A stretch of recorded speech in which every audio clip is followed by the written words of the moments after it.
22 года в колонии строгого режима. Такое решение вынес сегодня Верховный суд республики.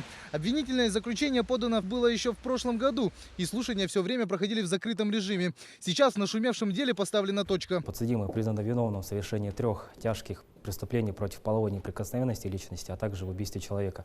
Само уголовное дело расследовалось в течение 2 лет. Зацепка появилась только через год после совершения преступления. Первый год об убийце вообще ничего не было известно. Ситуация изменилась, когда был пойман насильник, совершивший преступление еще в 2012 году.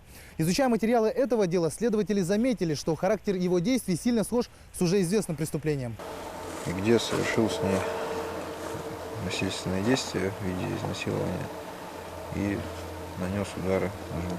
Мужчина на этих кадрах и есть Аркадий Шепелев, убивший Анастасию Сон. Именно здесь, в районе свалки, он изнасиловал потерпевшую, после чего она сообщила ему, что обратится в полицию. Эти слова стали для нее роковыми. После вот этих слов, я не знаю, как-то отвернулся, по-моему, просто с закрытыми глазами. И когда повернулся, у меня автоматически рука пошла как-то вот так вот.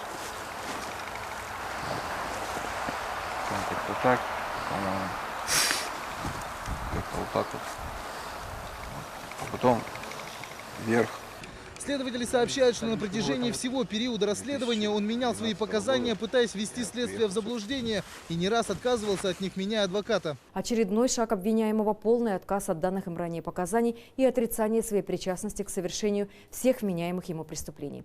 Несмотря на это, правоохранители восстановили картину всех преступных действий в полном объеме. Ранее в одном из печатных изданий республики адвокат Шепелева отметил, что доказательств убийства Анастасии Сон у обвинителей нет вообще, и в случае отрицательного приговора он намерен его обжаловать. Впрочем, сейчас у него есть на это 10 дней до вступления приговора в законную силу. Юлиан Бояркин, Денис Попов, Вести, Якутск. Чтобы просмотреть видеозапись целиком.